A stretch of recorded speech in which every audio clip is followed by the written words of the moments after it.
Hello and welcome to the Healthified Mother podcast. This is episode 10, and we have a book club session where we're talking about a book of the month. Kristi, what book are we reading? So this month's book is How to Talk So Kids Will Listen and How to Listen So Kids Will Talk. It is fabulous. And we have a guest, Kelly, on. She is going to be reviewing the book with us. Thank you for joining us, Kelly. Well, you're welcome. Do you want to introduce yourself, say anything? So I'm a mother of six, and some of these techniques I've actually been using, but some of them I didn't even know existed. Awesome. Yeah. So I learned a little bit of stuff. I don't know what else to do. No, that's perfect. That's perfect. I have been parenting kids for 15 years and using some of these techniques just naturally. Others I've learned from other books and stuff. And some I'm like, why did I just learn that now? Yeah, man, my kids are younger. Why did I know this younger? Yeah, I felt the same way too. Yeah, so fabulous. It's really good stuff. Yeah, so with the book reviews, we usually kind of like go over what things like aha moments that we got from the book, things that we've implemented and how that has gone, and then like maybe um, something we wish we would have implemented or that our parents would have implemented that we like, oh, wow, that would have been life changing, or now I can change things in the future for my kids. So, Kelly, if you want to go ahead with any aha moments or any of those things, go ahead. I think one of my aha moments was I actually agree with this though. One of my aha moments that I didn't think other people thought of or did was how punishments don't work. I don't believe, well, because even for my kids, like grounding was like, I don't want to say pointless. I mean, you can say, I'll go to your room and they get to go play with toys if they were younger. Now they can just go sleep. And I'm like, it really isn't teaching my kids anything. It was just letting them go and do absolutely nothing. They didn't have to like do chores. They didn't have to, I mean, they could care less if they went outside and played with their friends because in Arizona it's hot depending on when they got in trouble. And so for the last few years, my husband and I, we just like, well, grounding is like not working. And it never really did. We were just like, this is what we learned. This is how we learn from our parents. Oh, you're grounded to your room. And, but when we were growing up, it was a lot different. Like now you have like laptop or iPads. And when we were growing up, we just had like a Game Boy and TV. So you got those taken away. We're like, okay, we can go play with dirt and rocks and sticks. But like now we just take things away and their kids, they respond better to that because that's what they want, especially if it's an iPad or a TV show or going out with their friends because they'd rather go out with their friends and hang out with their parents at home. Yeah, yeah, we never did. My parents never grounded us because we were homeschooled. There is no point in grounding your kid when they already never leave the house. Like they actually wanted us to have social interactions and leave the house, right? Like we specifically plan these things in to our kids, like we're ground you from that. So grounding was like never a thing in my family, and so for me, I was like, I homeschool. There's no point in grounding my kids either. But I agree. Yeah, I have not punished my kids like maybe when David was like 5 or something like that. He probably stopped because I realized it didn't work. It didn't. It made me feel guilty and bad and shameful, and It didn't help us have a loving, connective relationship as mother and son, and it didn't work. Like, it made his behaviors worse. So I totally agree. That was one of my huge, like, oh, yes, I love this. Like, she is exactly right. It doesn't work. And when she goes over in the book, like, asks the parents, talk about when you were punished as a kid. Did it work? Did it help? Are you a better kid because your parents beat you? Are you a better kid because your dad got out his belt? Are you a better kid because your mom yelled at you? Like, are you so glad that your parents grounded you? Like, and all the adults will say stuff like, that didn't even work for me. Like, I just found a way to get around it anyway. I just snuck out the window. Right? Like, they just come up with, like, how the punishment wasn't helpful, didn't work. They found a way around it, and it put a wedge between them and their folks. Mm-hmm. So I'm like, yeah, I don't want to raise kids that are just like, here's a problem. I need to solve it with immoral, inappropriate ways, like lack of integrity, like hiding and sneaking and like all of these things that they turn to if they are afraid of being punished. And if, I mean, they don't want to get hit, they don't want to get yelled at, they don't want to get grounded, they don't want punishments, so they're willing to do stuff that they wouldn't normally do to avoid punishment. And we as adults do that, right? And my little sister was just talking to me this week about how she had an issue with, like, getting the room clean at the end of the day. She's a teacher, and like trying to get the room clean at the end of the day. And she's like, I just didn't have time, and the bell rang, the kids left. Like, I'm just gonna leave a note for the janitor, like, sorry that it's a big mess, whatever. And I wasn't able to get it cleaned up.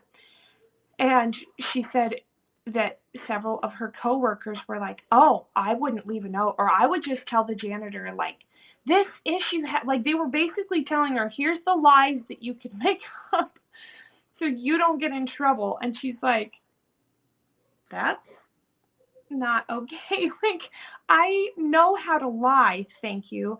I'm choosing not to do that. Like, but we learn as little kids these ways to get out of trouble.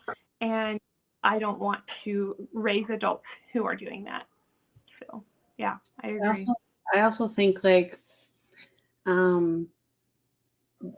punishing a certain way, at least this is what I've seen with my kids. I learned this when they were really young. So now that they're older, I have like 2 teenagers, 2 adults, and 2 like kids under 13. So I've learned that if I punish a certain way, they will stop talking to me. So I have to also, like, pretty much kind of what the book already kind of states, like, you acknowledge how they feel, and then you just, you don't say, okay, now you're grounded. You acknowledge how they feel, and then you're like, okay, well, what could you do differently? Will you do it again? Because my husband and I have also discussed, well, if we find out that you lied to us, your consequences are going to be a lot more harsh than if you were to just come to us and told us. Because it just makes them accountable, but it also makes them know they're sorry or know that they did something wrong. And then I don't want to say a punishment, but like their consequence of whatever it was, because most of the time my kids only get consequences when they did something pretty much extremely horrible. Like if they just drop a dish now, like on the ground, I used to get really mad because that's what it was like for me growing up. That's how my parents did it. And so I always was like afraid of everything. If I did anything wrong, I would like get in trouble. So like I learned when my kids were young that if they did that, it's just material, it's just stuff, even though it's, it wasn't even nice stuff, but it was just stuff that I was like nice to me. But now I'm like, it's just stuff. Like, even though I just got it, I'm like, oh, crap. man. Yeah. But now I'm like, okay, well, I move on, and the kids aren't scared of me. They don't think I'm going to yell at them, and they know that it's an accident. They're like, all I do now tell them, just clean it up, make sure you don't cut yourself, or I mean, it could be anything else, but like mainly that's what happens in our house is dishes getting broken all the time. Yeah. So I just go to Goodwill now. I don't even go anywhere else. And I just everything is just mixed and matched. It doesn't even matter anymore. So like I even had this when my kids were younger growing up, they would break a lot of stuff, and so did my husband. And for the longest time, I would just like have Tupperware and was like, I'm done. You can't break Tupperware in a way. Like you can't drop it unless it's glass. But I didn't have glass. So yeah, I've just noticed that, punishment, depending on how you're punishing, could also harm their kids not to actually want to communicate with you or talk to you, or even tell you even things as they get to be teenagers, if they're doing something they shouldn't be, or they have a boyfriend or girlfriend, even if they aren't allowed to, or be out with a friend that they shouldn't be friends with, or even if they are friends with them and they just went out and they weren't supposed to, like they do. Eventually you do find out, even if it's 2 years later. Like I just recently found out something my son did. I'm like, man, I'm surprised the cops didn't bring you to the door. And he didn't really get in trouble. I mean, because it was years before that. And I'm like, well, Hope you learned a lesson. Yeah. Yeah, if something happens, I guess you'll figure it out. You'll get the consequence that happens, and that's what I love. You just have to learn. Yeah, I love about the book is when she's talking about alternatives to punishment. It's not like, okay, so your kid does stuff and you just ignore them. Like okay, it doesn't matter. That's not how it works. And a lot of people think that, oh, wow, so you just let your kids get away with everything. Well, you must just be a horrible parent. And I'm like, no, that's completely different. It's not that I'm letting my kids get away with things. I'm teaching my kids to be problem solvers. So here's a problem. You hit your sister. That's a problem because now your sister is sad and she doesn't trust you, and there's issues, and you discuss that with them. How can we resolve this? How can we solve this problem? And now they're like, oh, well, I could, and they're coming up with things, and their little brain is learning to solve it instead of you saying, you hit your sister, now go say sorry, or go to the corner, or go to your room, or whatever punishment you might give them that doesn't teach them anything. All it does is make them want to hide so they don't get in trouble. Instead, you help them become a problem solver. So, for example, like, let's say your kid sneaks out and they do something inappropriate. Like, you have teenagers. My kids are like a little young to be sneaking out, right? But let's say they sneak out and they do something and they get in trouble. Like we've had stories, family members. I've got a big family. Cory's got a big family. Like they sneak out, they break into the grocery store and steal some alcohol. Okay, like what if that happens? And then let's say the cops bring them back to you. You could ground them, you could punish them, you could do all these things like, you're not leaving for a month, I can't believe you're such an embarrassment to me. All of those things that happen a lot. And like that's how parents parent sometimes more than they should. But yeah, let's say instead your son comes back. I mean, obviously you're going to have a lot of emotions. Like, what is going on? There's cops and my son. Like, oh, this is bad. Take a minute to breathe and get okay with yourself before you lash out and do anything with your kid, right? Thank you, Mr. Cop, for bringing him home. We will be having some discussions. Like, all right. And then let him be for a little bit. Maybe give him a hug because he's probably terrified. And he's probably feeling really tons of shame and stuff anyways. And you breathe and you get okay and settled before you try to discuss anything. And then when you have that, and maybe it's been a day or whatever, maybe it's been a few hours, here's the problem. You snuck out of the house, you broke into a store, you took alcohol, you whatever it is, right? Like, you state the facts, and you don't throw in a bunch of stories. You did it because, or you want, any of that. Like, just state the facts. And then, that's the problem. How do we solve this? Like, how do we make restitution to the store? How do we, we might have a court date that we have to, all of the things, and explain that, and then help them figure out a solution to that problem in a way that's going to make them a better citizen, a better human, instead of like just throwing a punishment at them. Well, they need to learn their lesson. But are they going to learn a lesson from, hurting them, from yelling at them, from shaming them, they're not going to learn anything. And so I love how she's just like, instead of punishing, teach them to be problem solvers. And I have done that over the years. And as I implement it even more, like, I didn't realize that's what I was doing. But as I'm reading this, I'm like, oh, yeah, okay, that's exactly what I'm doing. I'm not punishing. Instead, I'm encouraging them to solve these problems. And as I've done that, I have noticed they come to me. I have yet to have a kid sneak out of the house, right? Like, probably because they know they could just ask, and I would say, okay, here, we'll plan something, you can leave. I've never said, no, you can't leave the house, or, you're grounded or whatever, so they don't feel a need to sneak out, right? Like, there's a lot of things that aren't even an issue because of the way I've raised them already. But had I not raised them like that, and this is my first introduction to this, okay, it's going to take some change. And I love how she introduces, like, she was not that mom.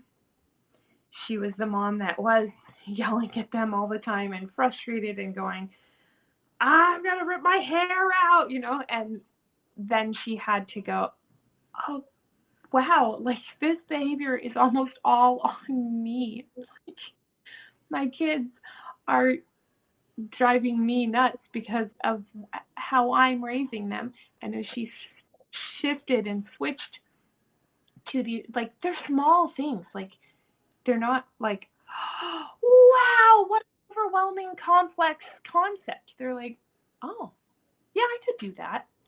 Oh, okay. Next time I won't say that, I'll say this instead, right? Like, they're small. As she did that, her life changed. Her kids changed. Now her kids are raising kids and having these awesome experiences because they were able to implement them over the years. But at first, as you just start to implement this, there's going to be a lot of like, I'm such a bad mom. And don't do that, right? Like, it doesn't help. I've done that. It doesn't help. Like, it's better to just like, hey, that wasn't the best thing to do. Inspiring change, like, repentance is just changing, just setting a new intention, having new thought. So instead of punishing our kid, we teach them how to repent, how to change their intention, and how to problem solve. There we go. Now we don't have to punish anymore. Whew. So much easier for us as parents, and our kids like us better. They're not afraid of us and all that. So. Like, see, I'm wondering, or I think, and I've seen this, and I don't say every parent does this, but, well, first of all, it takes patience, and you also have to remember to do it. Like, especially if you weren't raised to do it, or you have a personality to do it, or if you're not like, if you're not like a more calmer demeanor. So, but I've also, I forgot what I was going to say. Sorry. So I like the thing about the calm demeanor, because she mentions that you don't always have to be calm, right? Mhm. Because sometimes we're not. Like, I'm pretty easygoing, pretty calm person, but ask my kids about how calm I am sometimes, right? Like, they will all tell you that I can fly off the handle, that sometimes I go crazy, that I'm just like, Mom, chill, it's not a big deal, right? Every parent is like that, and we think, oh, I'm supposed to be like so good and so calm, and I'm supposed to never get upset. But our kids, it's like, we're humans, we have emotions, and our kids need to see that we're humans and that we have emotions and that we're not just a bunch of robots. And so it's okay to get upset. It's okay to get loud. It's okay to not always be calm. However, if we can describe our feelings instead of like blaming people, name calling, shaming, all of that. For example, I am very angry right now. I don't like being late to whatever it is. Let's get in the car now. Okay, you didn't say, you're all a bunch of losers, you're making me late, you're the worst kid ever, right? Like, there's a difference. It's okay. They can see Mom's upset. You're describing that you're upset. That's fine. You're not putting it on them. You're the reason I'm upset. You're a bad kid, all of that, right? That feels scary, bad. The kid is upset and worried. Oh, what did I do? It's my fault, all of that. It's okay to be a little more expressive than we normally are, as long as we're owning it, right? Not causing them to feel a lot of shame and guilt and whatever that's due to our emotions. Like, Mommy's late, now everybody's going to be miserable.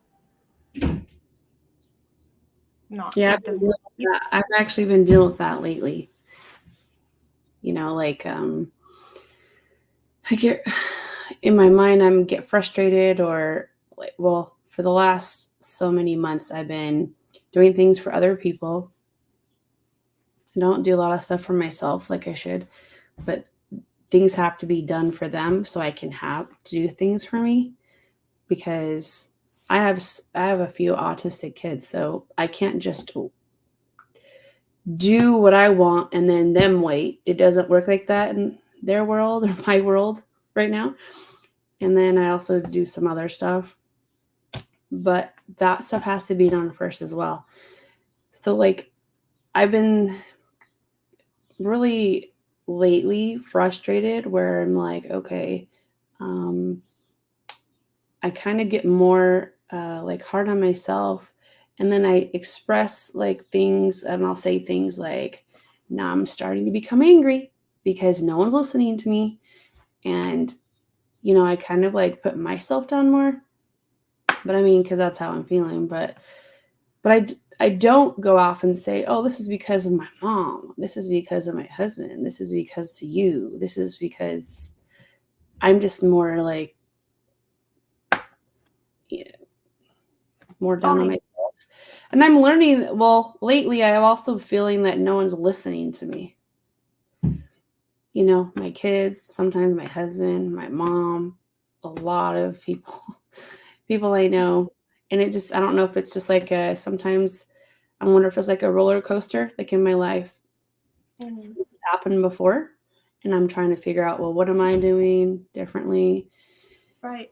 And she addresses that in the book, and I don't know far, but she talks about like when you feel like nobody's listening, she gives all these little things you can do to get their attention. And she's like, let's face it, like, kids have just tuned us out. Like, Mom's talking, I can just turn my dial down. Like, I don't need to listen. And this even happened with my husband's mom. Was over here, and she was calling him Cory, Cory, Cory, Cory, and he was like totally ignoring her. And she's like, he's mom deaf. Like, And I'm thinking, it's true. Like it's like his brain didn't hear her at all, and that's probably from leftover from when he was a kid. Like, mom's talking, don't need to listen, right? Sorry. It just happens. Like, so how do you get their attention instead? So she gives lots of creative ways, but she's like, sometimes I'll write a note, like you just said you did, on the door, like, because you could tell them all the stuff that you wrote on your door. Mom's on a podcast, please don't interrupt me, all these things, and they'll in one ear out the next and like totally ignore it. But you leave it on a note and they're like, oh yeah, okay, not supposed to bother mom right now, right?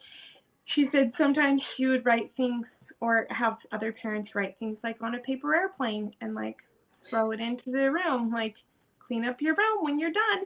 And the kids are like, open the paper, oh, okay. And because it's so novel and it's so different, they're like, fun. And they clean up the room, do whatever it says. Whereas she could call upstairs, hey, clean up your room when you're done. You think they'd hear that? You think they'd do that? Yeah, right. Like, those are some awesome kids. I don't have those kids. But I threw a little paper airplane in that said, clean the room when you're all done. Like, they'd be like, okay, I'm supposed to do that. It's in writing. It's all official, right?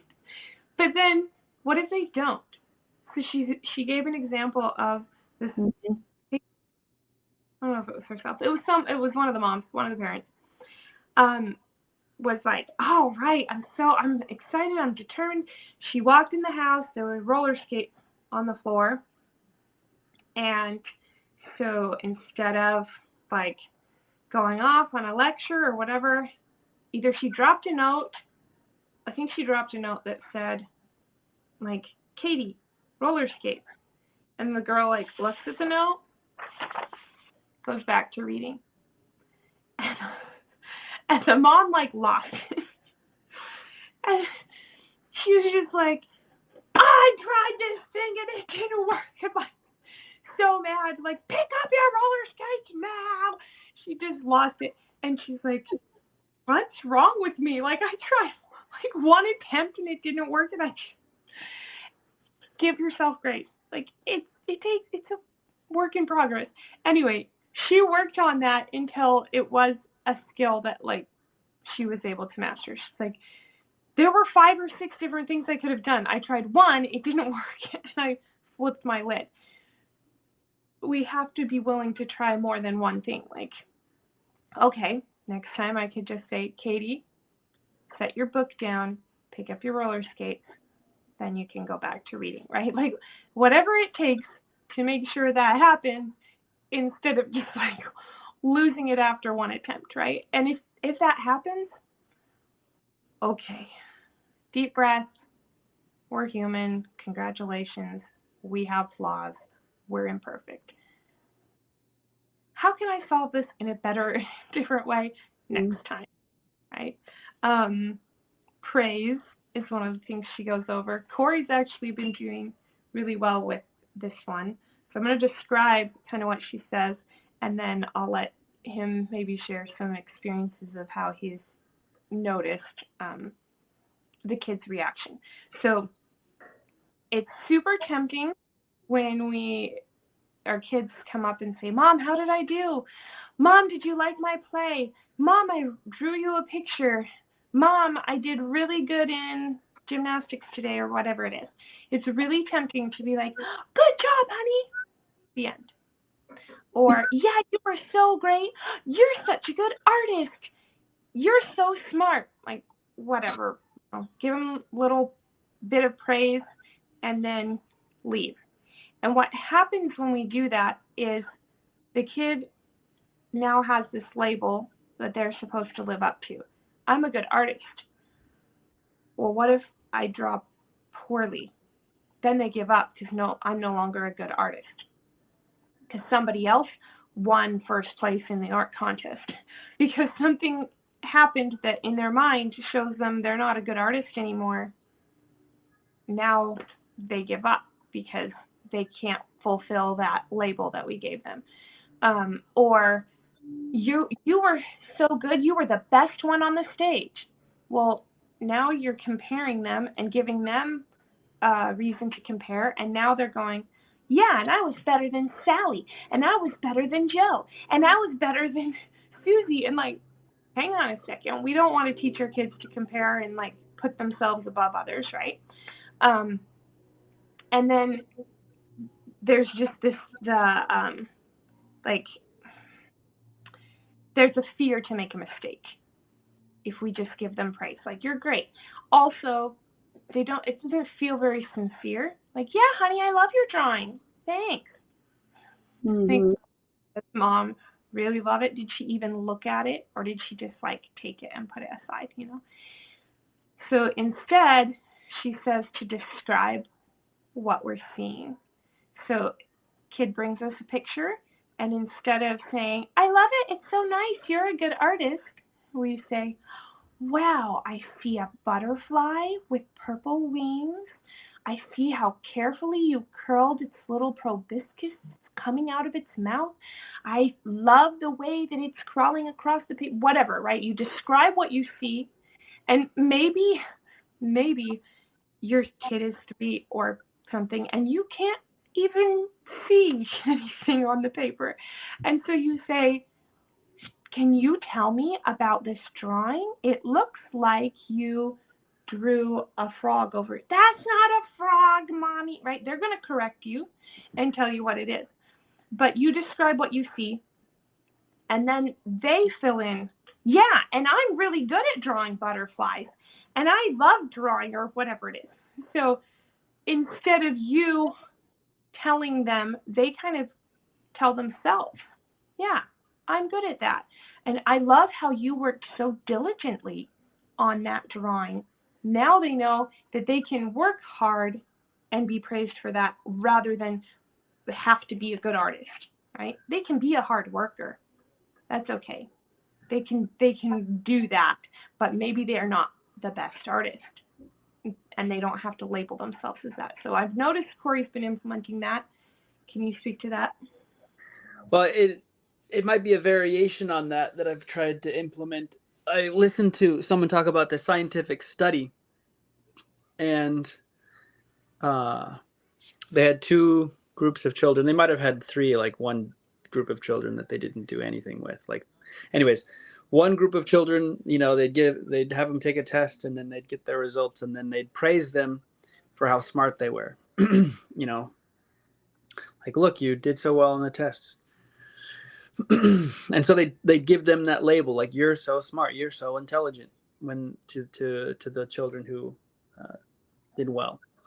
And then to another group of children, obviously the children they didn't give praise to. And then another third group of children, they just praised them for in ways that reflected what effort the children put in. Like, boy, look, it sure looked like you took a lot of time with that question right there. That was hard, and you tried real hard on that. That's good.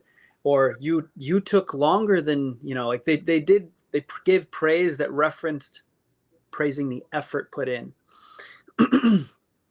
not the results. Like, they didn't specifically avoiding saying you're smart, but rather specifically praising the effort that they put into trying to do their best in the test. And then sometime later, the scientists had the children come back, and it was probably less than a year, had them come back and take the tests again. And obviously the children who in the middle, who didn't get praise for anything, you know, like, they performed similarly. But the children who had been given the praise about being intelligent, their performance didn't improve. And I can't remember if it actually, I just don't think it improved. Their performance didn't improve. And they watched actually how they performed on each individual, like, question.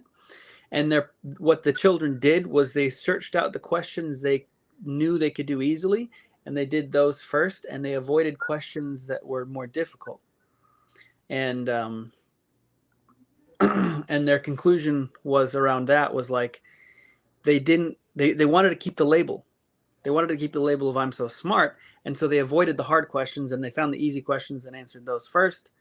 and then with whatever time was left, it was like, well, they avoided the hard work, kind of. They avoided the possibility of a failure. Yeah, it really came down to they were like hesitant to engage in something that they thought they might fail at, because then that would change the label of, And so the third group of children who they praised the effort, they actually found that they spent more time, like they found the problems that were hard and spent more time on it.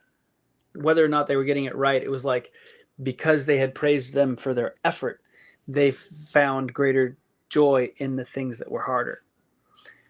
I don't know. I'm doing a terrible job of explaining it, I'm sure.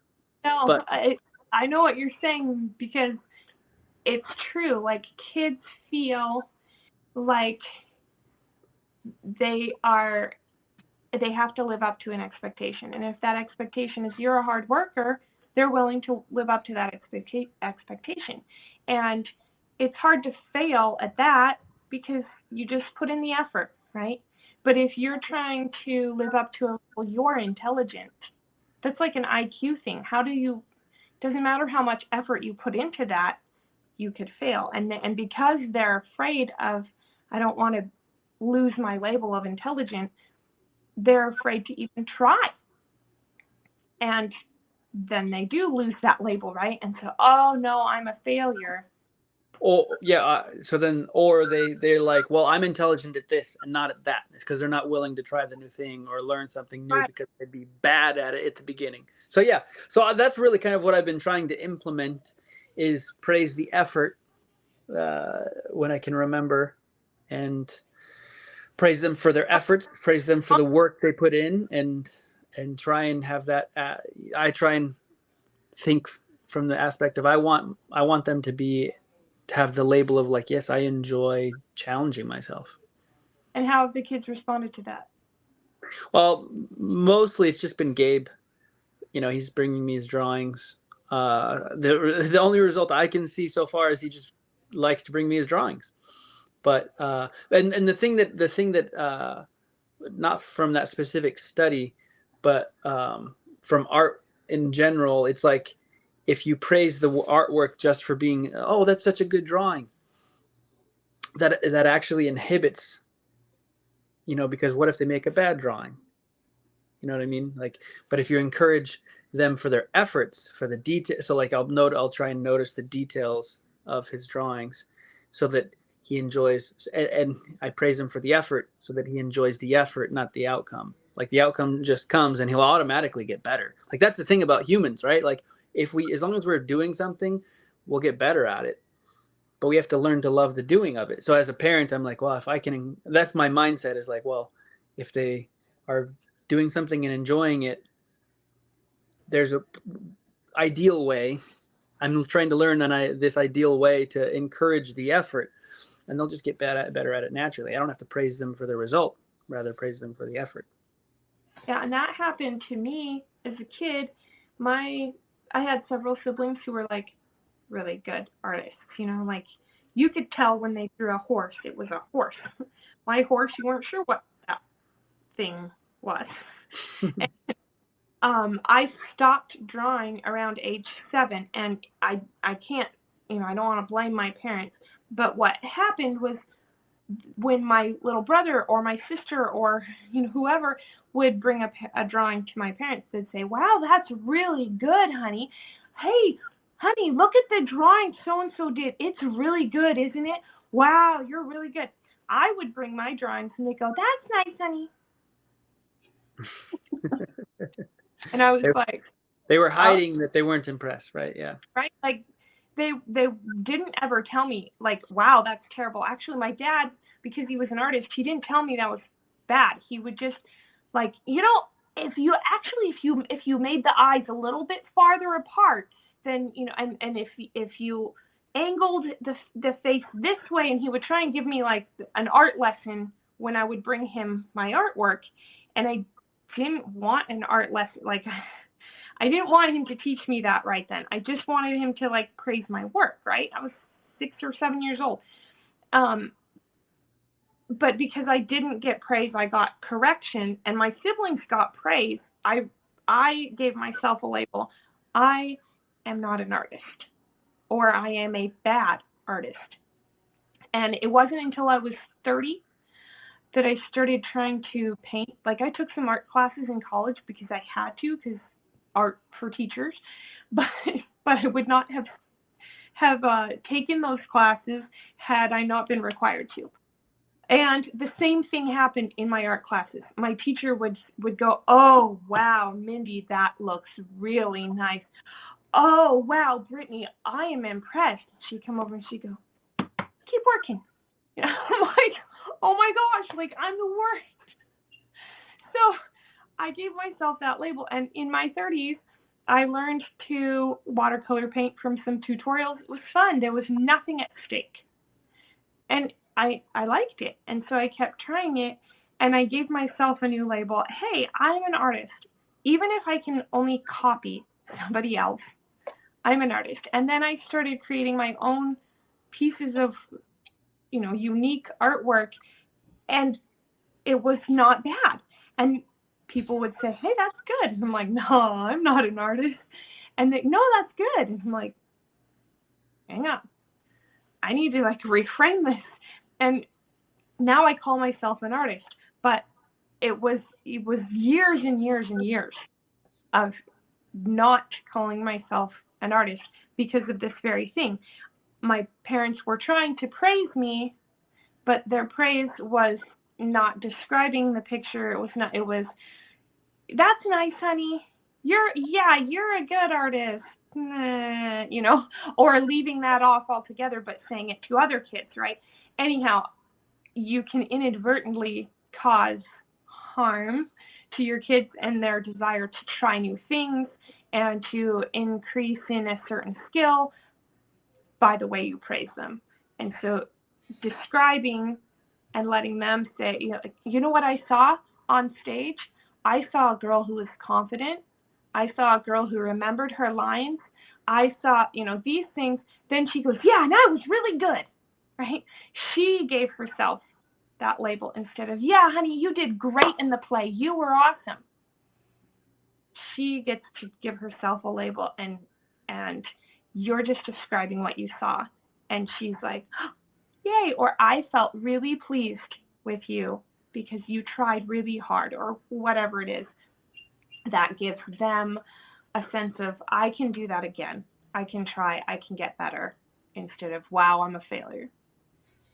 Well, one thing that I've started doing was something that I learned probably last few months was because a lot of my kids come to me and always want me to help them, and it could get exhausting because it could be an all day long, depending on, some kids come all day and some kids come once, so it's like not the same kid, but it's like all day.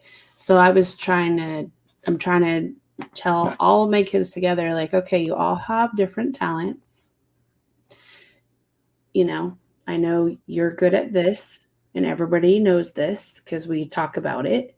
You're good at this and you're good at this. So I need you to help out this person, and I need you to help out this person, and you're using your talents. And I want you to understand that these people can help you, and vice versa.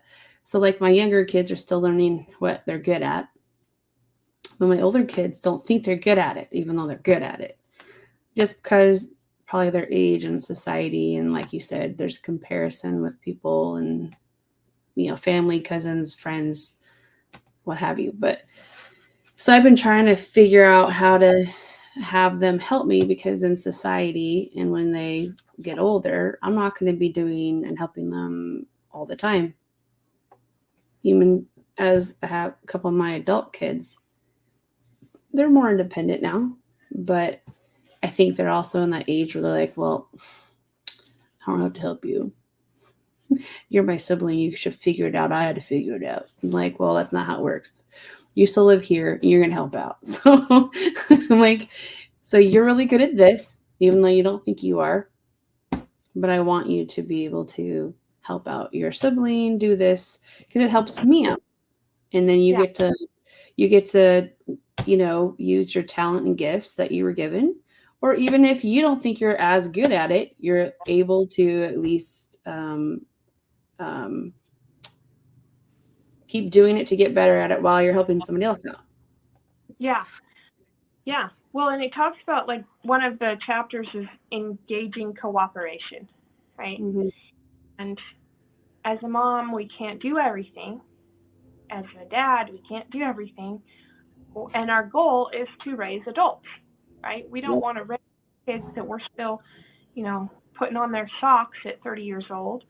So if we want to encourage autonomous behavior, if we want to encourage them to grow up and be able to function in society, then we need to encourage cooperation within the family, helping each other out, teaching them to do things on their own, giving them options and choices. So, like, she gives the example of her 2-year-old he found a new game to play. It's called Kick the Old Invalid Dog, and that's a super fun game. And she's like, what kind of human have I raised? She's like, hurting animals. Oh no, I'm a terrible parent. And then she realized, like, he hasn't been taught better. And I didn't model that behavior, but I didn't model what to do instead. So she says, dogs don't like to be kicked. Dogs like to be touched very gently. It looks like you're in a kicking mood. Would you like to kick your ball or a balloon, right? So give the kid options. You teach them it's not okay to kick the dog. 2, you distract them with some other option, right? And then 3, you're modeling what you can, it's okay to kick, not the dog. And the way that the dog likes to be touched is gently, right? So modeling what is appropriate, letting them know what's not appropriate, and make sure that the expectation is clear. We don't kick dogs, right? And then give them something else that they can do. Here's how you can still kick, since you're feeling like kicking right now, right? And I think that's super helpful. And then being playful and silly rather than stern. So let's say that your kids, and this even works for bigger kids. Like, they would rather have me being a goofball than me being stern and grumpy, right? And they'll like, Mom, oh my gosh, you're so silly.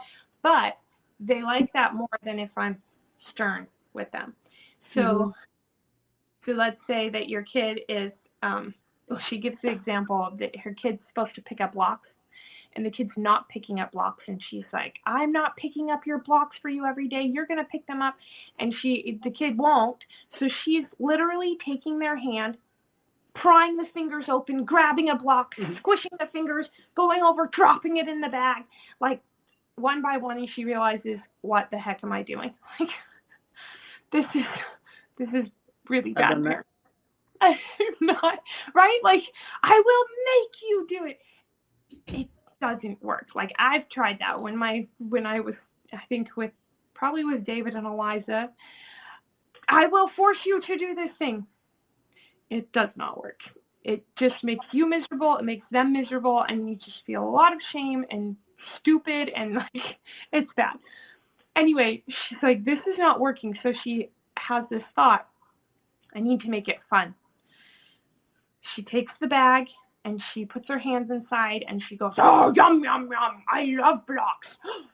Put blocks in my mouth. And suddenly her toddler is feeding every single block. In fact, her 8-year-old runs over and starts feeding the blocks. And the blocks are cleaned up in 2 minutes instead of, this torturous, ridiculous, I will make my 2.5-year-old pick up the blocks and put them all in, right?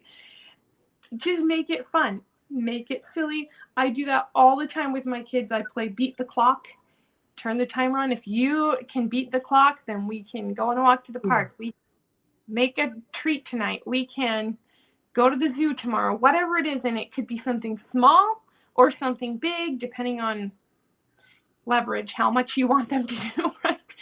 But you're making it fun and they want to participate instead of like, everybody's going to clean the house. Everyone's going to, whatever. You're going to pick up your blocks right now. Make it fun. Make it engaging, right? And then the last thing is like describing your feelings. Yeah. I don't like this room when it's dirty. It makes me feel uncomfortable. I don't want to sit around in a dirty, messy, uncomfortable room because it makes me feel like I can't settle down. I realize that you guys don't seem to care and you can relax in this room, but I can't. So here's what we're going to do to solve that problem, right? You're not blaming them. You're not saying you're a bunch of slobs. How can you live this way? You're expressing how you don't feel comfortable in that mess.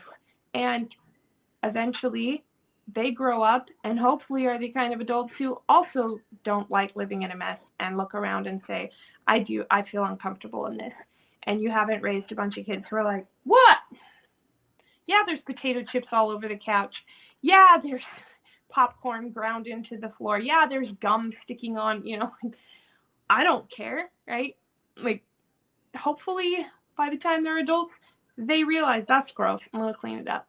But you can't make them. You have to model that for them and then show them how. Mm-hmm. Here's how we clean that up, right? So encouraging them to work together, encouraging it to be fun and playful, encouraging them to cooperate and modeling, here's how it's done. Like your kids say, well, I had to figure it out on my own. And you're going, yeah, right. I was there to show you, right? At least that's what I do. My older kids will say stuff like that. Mom never helped me. And I'm like, you just don't remember. I was definitely helping you. You did not figure that one out on your own. So let's help the younger kids and help each other out, cooperate. My kids say that too. My older kids say, I don't remember. You didn't help me out like you do our younger siblings. I'm like, you just don't remember it. Right. You actually were worse. You just don't remember it. Yeah. Like, kids forget things that weren't important to them, right? They don't remember how many times. I don't even know how many times my kids have said, like, Mom doesn't do any chores because I'm not on the chore chart. Yes. I also say things like, well, you don't see Mom paying bills. You don't see Mom doing errands. Well, I mean, you might see that I'm not home, but you see, Mom's doing stuff for her church or your mom's doing, you don't actually see everything I'm doing. You just see me sitting down at the table thinking I'm never doing anything. Right. I'm like, that's not true. I probably do more than all of you combined. And you just don't even notice it. And I don't get, I'm like, man, if I got paid for everything I do, I'd be almost a millionaire, hopefully. The stuff I do. We had a kid over at our house the other day, and they said, I heard Eliza's the one that makes dinner at your house every night. And I'm like, really? Well, that'd be nice if she did. I would love that. Yeah. She does sometimes. Kristi, do you remember I read this study, going back to what you said, Kelly, like they did this study where they took all the activities a mother typically does, and like they if you had to hire a person to do that, and then what was the amount that it came out to, like that it would cost? Oh, it was over $100,000 to yeah. Yeah, it was hundreds of thousands of dollars a year that it would cost to hire someone to do all those tasks that a mother does. So it's like, to the people who think that stay-at-home moms don't add economic value, it's like, well, hire someone to do all their work and then you'll find out. Right. If you had to pay a laundry service, if you had to pay a chauffeur, if you had to pay Uber, if you had to pay for all of the meal time and someone to be prep, calendaring and cleaning. Phone calls, personal tutoring. Yeah. I'm like, ew. Yeah. Just alone, I'm a teacher, right? So I should be getting what, $40, $50, $60,000 salary, depending on how long I've worked and what state I'm working in, whatever, right? Just for that. For that. So yeah, Cory can't be 100,000. It has to be like literally a million. If I'm going to be a taxi, a nurse, a mom, a wife. I think it was like over 200,000 a year. Gardener. But it depends on how many kids you have, because the more kids you have. That's true. I'm the one that pays the bills, make sure the car's fixed, make sure things are clean. I'm a pro diaper. Well, Kristi and I had this conversation the other day. I have spent 63,000 hours being pregnant. And figure that one out too. So I'm an expert. Like if it's 10,000 hours, you're an expert. Like I'm 6 times an expert. So how many kids is that? Because I have 6. I was pregnant for 10 years. That was 9. So 9 pregnancies. 9 so pregnancies. Probably 40,000. Okay. Because I was like literally pregnant for almost 10 years. And I was like, okay. I know, because I'm always like pregnant or breastfeeding. And then I might have like a tiny gap between pregnancy and breastfeeding, like 2, 3, 4 months, whatever, but it's never very long. And so almost 15 years of like pregnancy or breastfeeding and caring for kids and changing diapers and like all of that stuff. And we just don't get that credit for it. So sometimes our kids are like, Mom doesn't, you don't even help, you don't even do chores, you don't even like, well, someday you will be like, Mommy, I'm sorry, I see how much you did. My husband has told me that a few times. Like if he like loses a job and he's at home or something, he's like, you do this every day? I'm like, oh yeah. And it doesn't even get done. So I have to do it the next day too. And the day after that, and the day after that. And then you ask me to do more stuff on top of that. And I get it done. But I have to like organize it. Like, cause for me, if I don't organize it, like I have to color coordinate a calendar. Cause if I don't color coordinate it, I don't know what stuff is for. Well, I mean, I could write everything in the same color, but then I'd have to go actually look at it to see exactly what it is. But if I color coordinate it, at least I know if something's green, I'll have to pay something tomorrow. Or it was paid like last week, but I checked it off. Like, or this week I have 2 church things, I have 2 appointments, I have to pay 1 bill. At least I know with it being color coding, and I'm like, okay. When I go up there, I'm like, oh, that stuff is not that bad, and then I have to go, or it is. One day is really busy, and the other days are like, I just drop kids off. But right. Still, I have to drop kids off. Yeah. But yeah, I have to do that, or I'm gonna go insane with having my kids. I have kids in therapies. I also homeschool my kids. All 6 of my kids still live at home because my older 2 kids are also autistic. So it's hard for them to even do things that other kids are able to do at their age. So yeah, I mean, and you don't stop being a mother and your kids are adults. Right. Yeah. No, it doesn't. It never ends. I love how, and this part I think is so good to apply to adult children, to husbands, to mothers, to in-laws, to anybody, like, because this just applies to all humans. But the very first chapter is helping us deal with our feelings, right? And so many times we dismiss children's feelings. We don't acknowledge them. Mommy, I'm tired. You can't be tired. You just got up from a nap. Mm-hmm. Mommy, I'm hungry. You just finished dinner. Mommy, I'm scared. Don't be scared. There's nothing to be scared about. So we dismiss it and we tell them they're not feeling how they're feeling. And then we have all these adults going to therapy, telling how they're feeling to someone who will finally listen to them, because our feelings have been dismissed for so long. And so she says, very first thing is to acknowledge it instead of dismiss it. Mommy, I'm hungry. Oh, you're hungry, even though you just ate dinner. Tell me about that. What are you hungry for? Whatever, instead of dismissing it.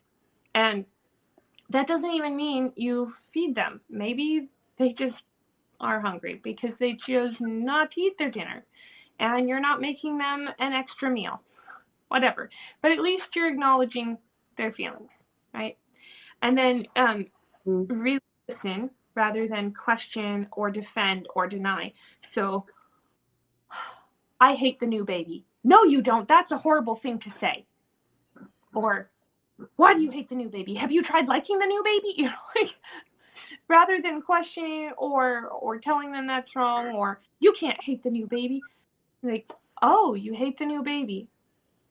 Yeah, because, and they usually will tell you, you spend more time with the new baby, or whatever it is. Or the baby always cries, and now I don't get to go to the park because I have to stay home because the baby's crying. Okay, so they don't hate the new baby. They just miss going to the park or, spending time with mom. And so instead of denying or dismissing or questioning, well, have you tried to do better on that paper? Maybe you would have done it better if you tried, like, oh, you really struggled writing that paper and you didn't get a good grade. I'm sorry, that must be really difficult, right? You use words to give them a name for their emotion, for how they're feeling. Wow, you must feel super frustrated that the new baby takes away from your fun time at the park with mommy. Instead of, I hate the new baby, now they realize, oh, it's not the baby I hate. I'm frustrated that I don't get to go to the park with mommy like I used to. Mm-hmm. A new, reframes how they're thinking, and then they're able to give their emotion a label, and then they're able to move on. Like, oh yeah, okay, that's how I'm feeling. And a lot of times that's all we need as adults too. Like she says, imagine that your boss, you're telling your friend, yesterday my boss came in and I forgot I had so many things going in life, I forgot to finish the report. He came in, he said, I need the report now. And I said, I'm sorry, I forgot. I didn't get it done. I had a bunch of things done. I don't care. I don't want to hear any of that garbage. Just get that report on my desk immediately. And you're embarrassed because he says it in front of all your coworkers. And you're telling your friend because you're so upset, it emotionally hurt you. And your friend responds, you're not angry. You're not upset. You're just saying that. You're like, shut up, I am too angry, right? Like, you'd be very upset. And let's say that instead they question, well, what kind of important things did you have to do that were so important you forgot that report? Then you're like, do I have to defend myself to you too, right? Or let's say they go, well, I can see why your boss was mad. I mean, I'd be mad too if you didn't get that report done. Like, now you're taking the side of the other person? Like, oh, how dare you? Or, they're saying like, well, that's just how life is. I mean, no need to get upset about that. Like, just deal with it. I mean, sometimes bosses get mad at you, right? All of those things that we do to our kids all the time. We wouldn't put up with as adults. Right. We would not put up with as adults. We would be like, you are not my friend. How dare you? I'm not talking to you anymore. You don't even understand me. If our friend instead said, oh, wow, Kelly, that must have been embarrassing for your boss to yell at you in front of everyone. I am so sorry. That's got to be really hard. And on top of you already feeling like you had so much going, what are you going to do about it? Now you're like, well, I think I'm going to go finish that report. And then I'm going to let my boss know, please don't yell at me in front of everybody again. Right? Like, they solve their problem. They solve the issue on their own. And our kids are willing to do that too. If we don't do all of that to them, question, deny, take the other person's side, all of those things, if we say, oh, wow, you must have felt so embarrassed, so sad, so angry, so grumpy, whatever their feeling is, help find a way to express that. What are you going to do about it? Now they're like, well, I'm going to tell Christian he can't hit me anymore. Okay, like they're solving their own issue instead of And I'll do this sometimes. I'll go, oh, I guess I need to go cut Christian's hand off because he's not allowed to hit. No! Like, that's extreme, Mom. Like, we don't need that. Oh, okay, so it's not that bad? Yeah, so what should we do? Tell him he can't hit me. Okay, Christian, you can't hit Gabe. Okay, like, and he's fine, because I acknowledge, I gave him, you're frustrated, etc. Right? And we would react like if I said, Kelly, I guess I need to go knock your boss off, huh? Like, you'd be like, don't be ridiculous. Well, I guess it depends what you mean. I was kidding. Right?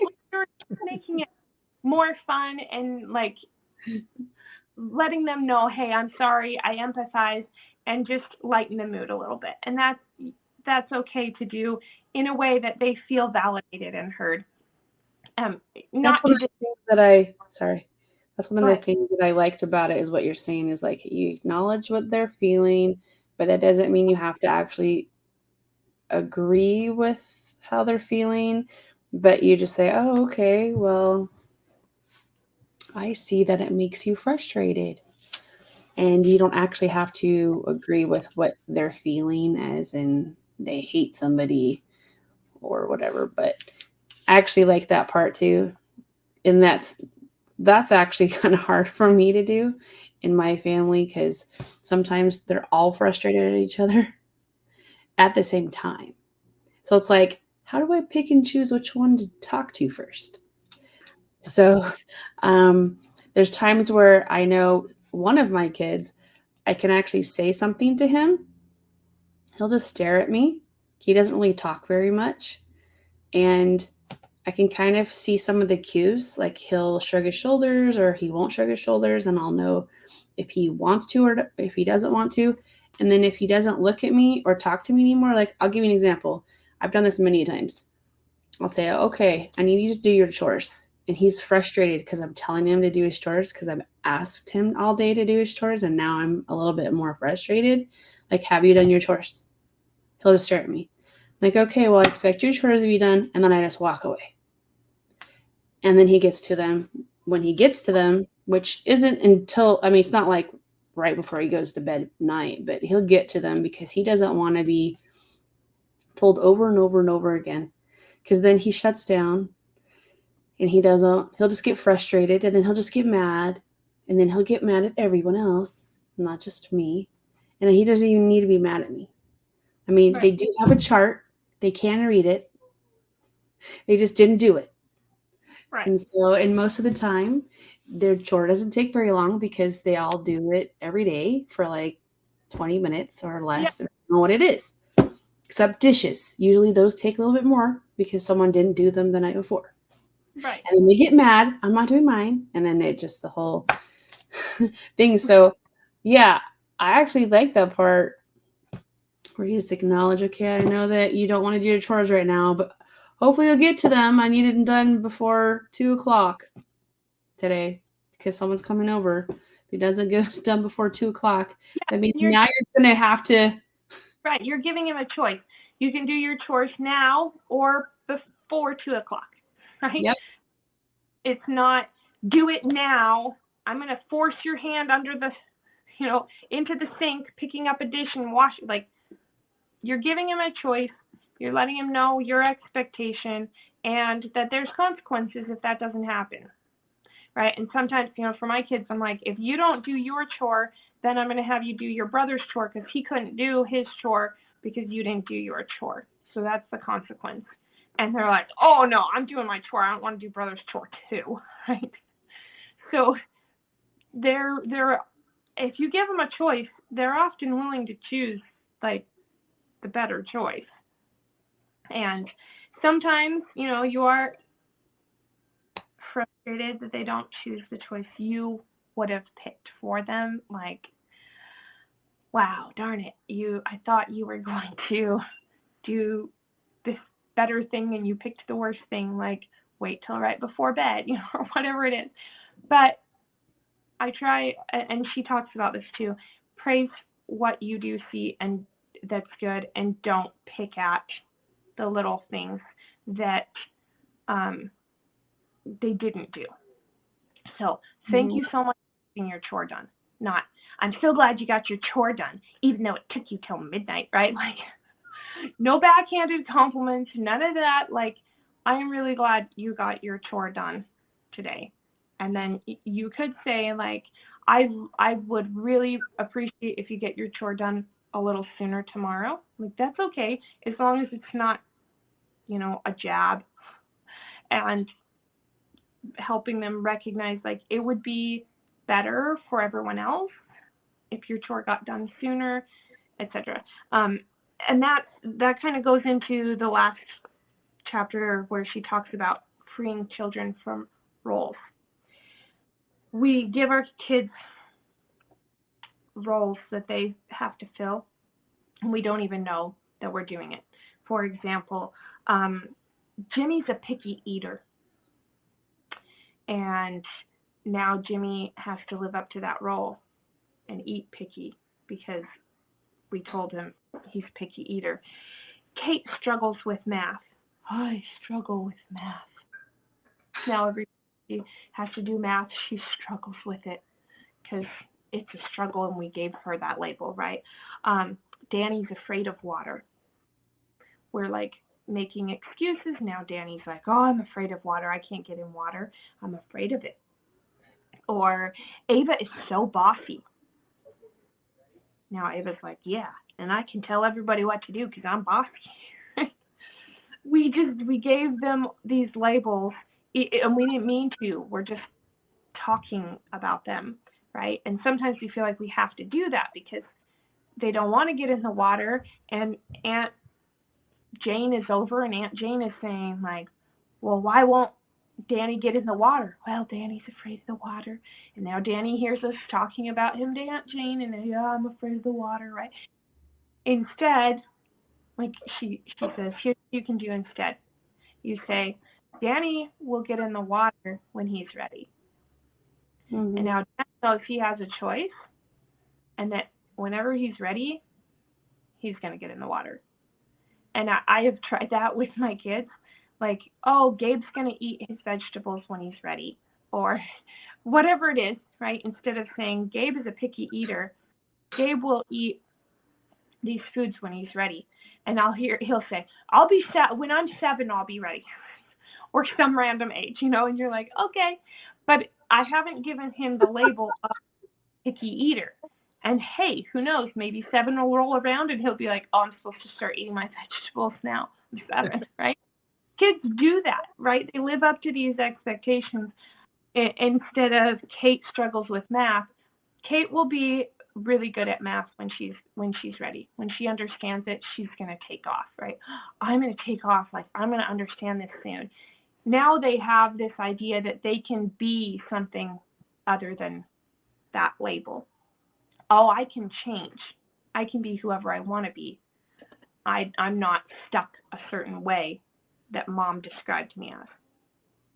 And that's so helpful for our kids to recognize, and for adults. Like, if you hear someone talking about you and saying, yeah, Kelly she's struggling, Kelly's depressed, Kelly's whatever, you're going to be like, yeah, and then, like, you feel like you want to live into that, or you feel like you need to defend, like, I am not that, and you're trying to prove something else.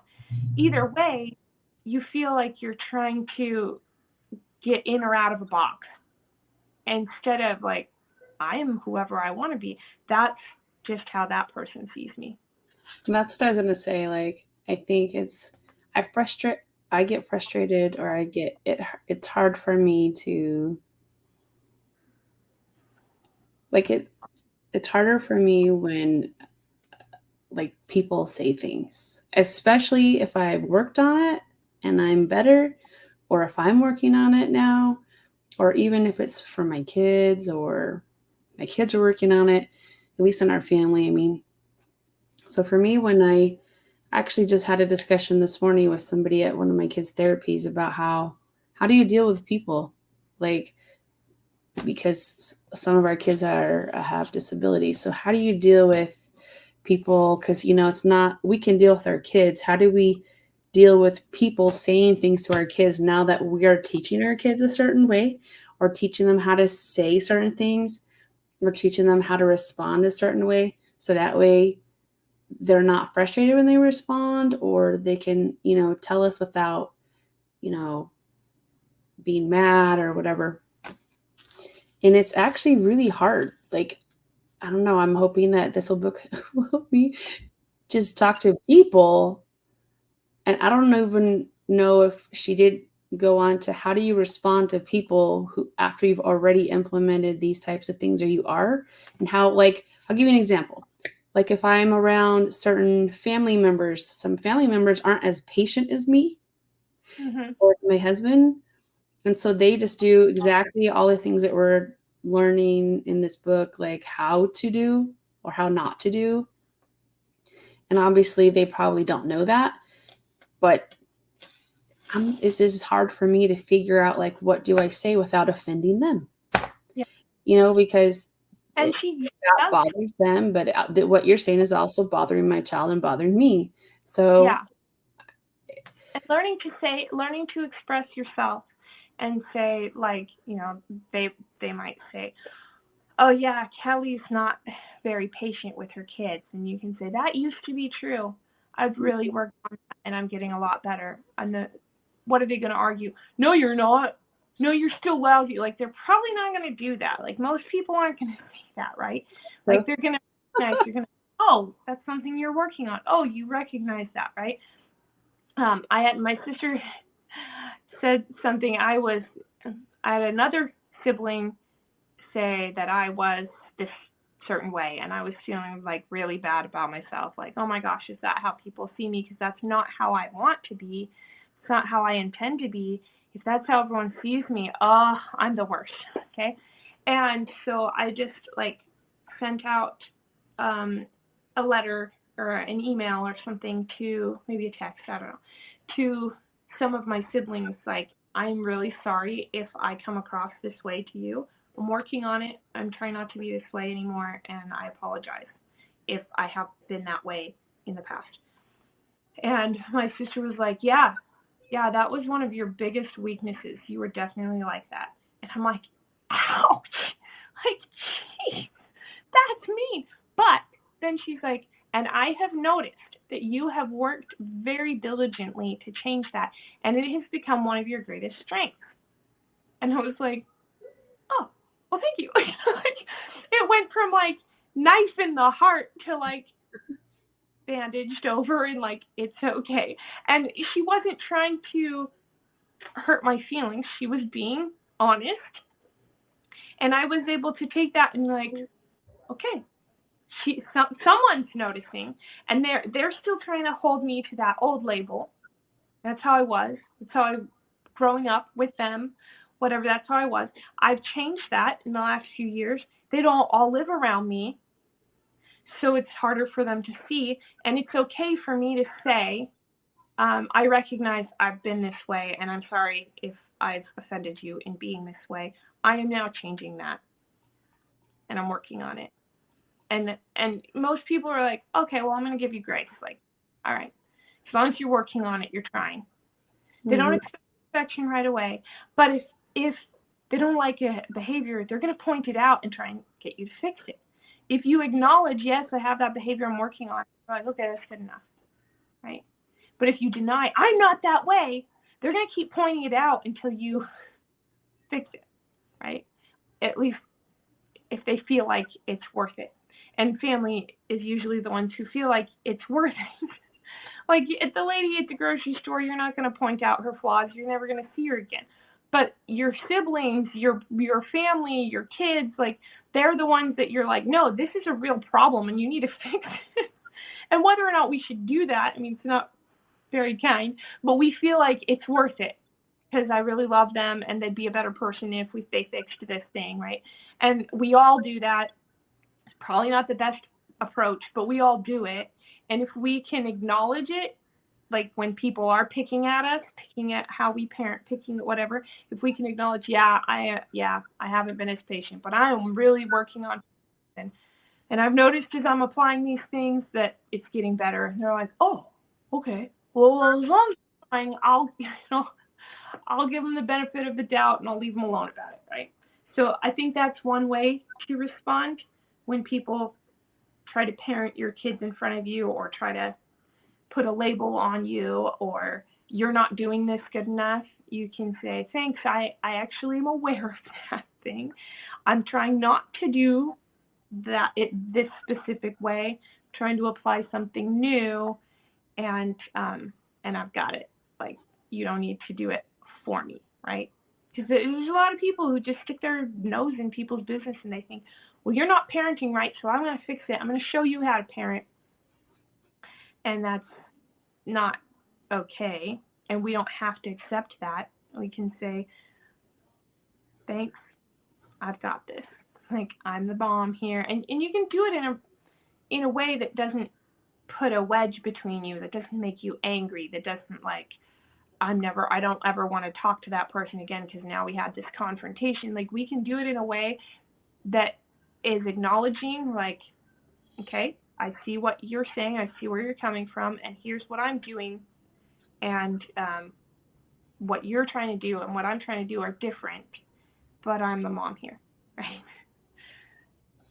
So I trump what you're trying to do because that's not your responsibility. And most people will back down and like, oh, okay. Obviously, we're going to have random conflicts in life with unreasonable people. That's just part of life. But for the most part, when we implement some of these skills, like, hey, I appreciate how much you care about my kid and that you're trying to help them out. I'm also trying to help my kid in this way, and we can work together on that, right? Then they realize, hey, she is trying. Okay, I'm going to back down. But if they think you're not even, like, you don't even realize your kid's a problem, they're going to try and push that and force that. And you can just, hey, thanks for trying to let me know. Thanks for caring. And when you give them gratitude and acknowledgement, they're usually like, okay, you remove their defense. Like, if you're coming at me, Kristi, you did XYZ, I am so angry at you, and I say, Kelly, thank you for letting me know how you're feeling about that. You're probably gonna be like, okay, I'm gonna calm down now, because I just pulled the rug out from under, your attack. You didn't expect that. You're going to expect me to defend. You're going to expect me to do whatever. And instead, I'm saying, thank you for bringing that up and letting me know how you're feeling. You're like, oh, yeah, sorry. I mean, I was pretty upset. Then you're going to start, like, backpedaling, whatever. And that's just human nature. And so we can learn these things and apply them, makes our interactions with others so much easier. Someone comes in church, right? Someone comes up and they say, you're not doing your job right. You're not doing, your calling is this and you ought to be doing whatever. This is your responsibility. I'm going to have to pick up the slack or whatever it is. You can say, thank you so much for trying so hard to build up the kingdom of God, for putting in so much effort and just really taking care of your responsibility. Here's the other side of the story, right? Here's actually what I am doing, or I'm sorry that we had some miscommunication. Right away, you've disarmed them, and now they're going like, oh, well, I really do appreciate what you've done and how much work you put into it. Like, they feel like a little bad for coming at you so harshly when you aren't defensive, when you express gratitude instead. And that models good leadership, that models accountability, and it models compassion and charity. And they're like, well, I should be more like Kelly. Like, gee, I shouldn't attack people like that, right? So I think that goes for not just interacting with other people, but with our own kids. Anyway, yeah, so I loved the book. I have been applying it with my kids, with adults, with my family members, siblings, my husband, and I feel like it has really shifted a lot of things. My kids listened to it in the car with me. That's what I was going to say. My kids do that too. And they're like, wait, don't push pause. Yeah, I know. They were like, Mama, wait. Don't play the book while we're not in the car. That's what they told me. Don't play that funny book while we're not in the car. I like to hear the stories. And they know I'm using this stuff on them, and they don't care. They like it because I'm being a better mom. I don't have to sneak that I'm trying to be a better mom. Like, they appreciate that. Hey, she's not perfect. She recognizes that. She's working on it. Then my kids are willing to give me more grace because they realize, like, I'm trying. I'm not just being like, well, I'm the mom, so tough, right? Yeah. Anyway, it's been great. I highly recommend it. I see posts online all the time, people asking questions. How do I this? How do I that? How do I this? How do I that? And I'm like, this book. Like, it will answer so many parenting challenges. Like, it'll just remove them if you start applying the things in it. Like, they're just gone now. Like, that's not even an issue. And it's hard, like, if you haven't read the book, it's hard to understand how that could be. But after going through the whole book, it's a long book, but after going through the whole book, I'm like, yep, they pretty much covered, like, every parenting challenge I can think of. And even though, they don't go into specifics with everyone, but, like, one of these skills they've taught is going to apply to everything I've ever come across. Mm-hmm. So, or that I've seen my parents come across, or my siblings, or, family members, friends. Like, yeah, pretty much covers all of that.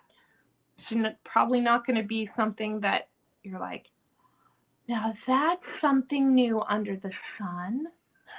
Like, everything's just kind of a repeat of the same poor communication skills, same bad parenting that we've been, it's been passed on for thousands of years, generation after generation after generation. And we're still saying stuff like, I don't spank my kids. I will still sometimes say stuff like, you want a spanking? Why? Because my parents said that. Because their parents said that. Because their parents said that. I'm like, my kids just look at me like, Mom, we know you're going to spank us. And I'm like, yeah. And I just laugh at myself because I'm like, that's so dumb. But it's like ingrained in us, and it's hard to get it out. But as we shift, as we change, as we recognize, and like, that's so silly. I don't do that. I am not a parent who spanks. I am not a parent who punishes. I am not a parent. Like, we start changing to, I am a parent who is fun. I'm a parent who's silly with my kids. I'm a parent who's connective. I'm a parent who's responsible.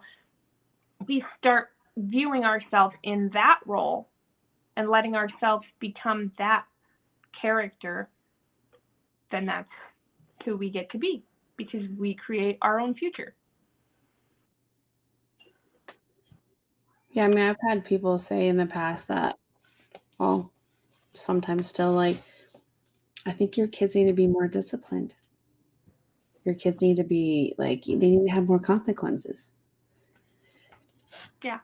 And, I mean, I even have my parents have said it even lately, but my dad isn't even in the state, so I don't know how he would even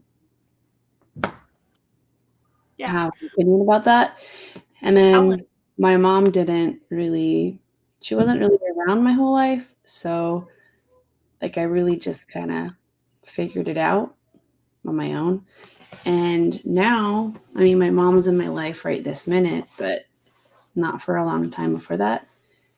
But like that's one of the things that I wish happened, was sometimes I'm thinking, like, okay, well, what would have been different if my parents were more in my life? Because I remember growing up that my parents never had conversations with me like I do with my kids. Yeah. They didn't have conversations about school. I don't remember them, because they were very few, if that. Like, I don't remember ever, like, having my parents read to me or have conversations about who I liked or what subjects I like. Or, I mean, and then I think about it now as I'm older, it's like maybe they didn't know that, or maybe they didn't grow up that way. But then I also got to thinking today, even before this, before doing this, and like, why is it that I wanted to be different? Why didn't my parents want to be different? Like, why didn't they want to have more of a relationship with me? Why didn't they want to know what I liked more of? Like, whatever it was sport, color, book if I read one, or like, I don't even think my parents honestly know what my gifts and talents are. Mm-hmm. And so, like, I thought about this when my kids were really young. My parents don't even tell me they love me to my face. So I had to like tell myself, well, I don't want my kids to feel the way I do. So it was really hard for me because I didn't know how to do it. But I also, now that my kids are older, like they'll like my 17-year-old son, he'll go outside and he'll leave the door and I'll say, okay, what are you going to do? What are you not going to do? He's like, I'm going to make good choices and love you, mom. And then he'll shut the door and bye. I love you too. And now it's different because now they're the older. I mean, I've been trying to implement that love part their whole life. But that's the one thing that I wish, like, I think one of your questions to me are like, what would I've changed? Like, I don't know if anything I would have changed for my kids because I'm still figuring that out. But what I would have loved for it to be different was my parents to actually care more. I feel like I care as much as I can for my kids, as much as I understand and I know. Because I didn't grow up knowing. Like, if my parents cared about what subject I like or what I didn't like to eat or what I did or anything, to be honest, like, I just dealt with it myself and I just had to figure it out. But I didn't want my kids to technically grow up that way, but I also wanted my kids to learn, not the hard way, but to learn that everything isn't going to be, mom sometimes can't hear you because she's not at home, or you have to wait till I get home. I wanted them to be able to learn how to be patient about it, but you can still tell me, but you have to tell me later. Right. Like, you can't tell me right now. So I wanted them to learn like patience, but you can still tell me, but you may have to wait. Or if they ever leave the house, I'm okay with them calling me up, having a conversation. If I'm not home, hey, I'll call you tonight. We'll have a whole conversation as long as you want. Or if you want my advice, like, I've been learning not to give technically a lot of advice unless my kids want advice. Technically, I've been learning like more people just want to be heard than not for you to tell them how to do things. And they want to solve their Even own that's for me too. Like, say what? They want to solve their own problems. Mm-hmm. Like, I like to solve my own problems. And sometimes, I'll express to my husband, I'll express to my mom, to my sister, to my friend, like, here's what I'm frustrated with, and they'll try and come up with solutions for me. And I'm like, no, like, just listen, like, I can figure out my own solutions, and I feel better when I figure out my own solution than when somebody tells me, here's how to fix your problem, right? Like, I know that, and our kids are the same way. Like, we like to figure out our own solutions for a problem. We just want to be heard and validated, and it's so hard as moms, as wives, as whatever, friends. It's so hard to like listen, and then, are you open to some feedback, or do you want to know what I think, or like, I have an idea that might help if you want to hear it, right? And when it's presented that way, I'm much more willing to hear when someone presents something that way. Like, yeah, give me your ideas. Like, let me know. But if they just start firing at the ideas, I'm not ready, and I'm just going to bat them all away. Like, get out of here, because even though they might be the exact thing I need to do, I'm not ready to receive. I'm not in a receiving position. I'm still upset and I'm still trying to work it through myself. And so if they say, like if someone says, hey, I'm going to throw a ball, are you ready to catch it? You're going to be much more prepared to catch the ball than if they're just like, bam, throw a ball at your face, right? So when somebody can present it that way, if we can present to our kids, to our spouse, to whoever, I have a thought on that. If you'd like to hear it, let me know.